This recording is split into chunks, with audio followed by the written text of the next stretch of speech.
আমরা স্লোগান দেই না যে নেতা তোমার ভয় নাই, রাজপথ ছাড়ি নাই। একটা সংকট আসলে বোঝা যাবে কয়জন রাজপথে থাকে। সময় ভালো থাকলে কর্মীর অভাব হয় না, কিন্তু সংকটের সময় যারা রাজপথে থাকবে মাটি কামড়ে, তারাই হচ্ছে প্রকৃত কর্মী। আমার হাজারে হাজারে লাখে লাখে কর্মীর প্রয়োজন নাই। যারা সংকটকে মোকাবেলা করবে, আমার ওই কর্মীগুলাই আমার প্রয়োজন। যদি সেটা 10 জন হয়, যদি সেটা 5 জন হয়, ওই কর্মীদেরকে নিয়ে আমরা রাজনীতি করতে রাজি আছি। প্রিয় শেরপুরবাসী, আমরা গতকাল আমাদের একজন সহকর্মীর চাঁদাবাজির আমরা খবর পেয়েছি। আমরা আরো বক্তব্য পেয়েছি। আমার এইসব আমার নিজের অন্য দলের চাঁদাবাজ যদি কেউ হয়ে থাকে, তাহলে আপনারা তাকে ধরে থানায় দিয়ে আসবেন। আর আমার দলের চাঁদাবাজ যদি হয়ে থাকে, তাকে আগে নিজেরা আপ্যায়ন করবেন, তারপরে থানায় দিয়ে আসবেন। এই 20টা চাঁদাবাজ আমাদের আশেপাশে এখন হচ্ছে অনেক তেলবাজ জড়ো হয়েছে। এক জায়গায় দাঁড়াবো, পিছন থেকে সেলফি তুলে, সেলফি তুল প্রিয় নেতার সাথে প্রিয় সেলফি। এই সেলফি বেছে চাঁদাবাজি করে। আসলে এরকম এই সেলফি পলিটিক্স বাদ দিতে হবে।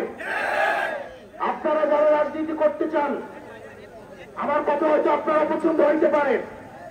একজন সৎ মানুষ যদি আমাকে ঘৃণা করে, একজন সৎ মানুষের ঘৃণা আর 100 অসৎ মানুষের ভালোবাসার থেকে আমার একজন সৎ মানুষের ঘৃণাটাই বেশি উত্তম।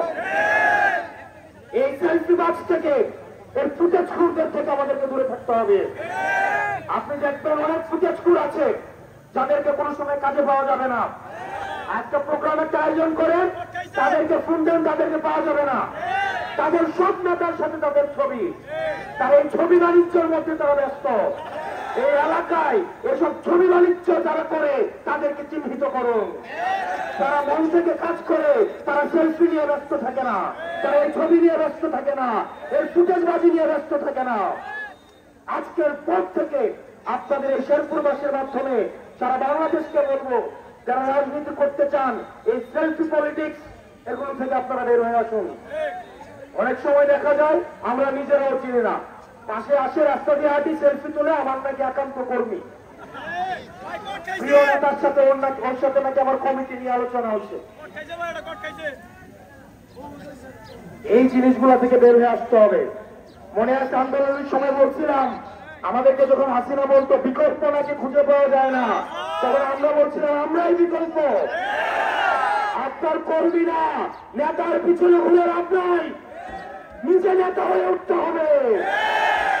মনে রাখতে হবে, আমাদের দেশে যেটা হয় ধ্রুব সত্য, নেতার ছেলে এসে নেতা হয়, কর্মী সবসময় কর্মী থেকে যায়। প্রিয় ভাইয়েরা, এখানে বেশিরভাগ রয়েছেন তরুণ প্রজন্ম, আমার বয়সী বা আমার থেকে কম। দাড়ি পাকাওয়ালা যা ভাইয়েরা যারা আছেন, তাদের অভিজ্ঞতা আছে। আপনাদেরকে অনুরোধ করব, আমাদের যে রাজনৈতিক বন্দোবস্তের কথা আমরা বলি, আমরা যদি আগের মতোই নেতা তোমার ভয় নাই, রাজপথ ছাড়ি নাই, পিছন থেকে একটা ধমক দিলে আমার সবাই পাওয়ায় চলে যায়, তাহলে এই রাজনীতি নিয়ে আমরা কি করব? এইটা কি নতুন বন্দোবস্ত? আপনার চিন্তা মনে রাখতে হবে, যুগ অনেক পরিবর্তন হয়েছে, মানুষ এগুলো পছন্দ করে না। এই বাইক শোটাও মানুষ পছন্দ করে না।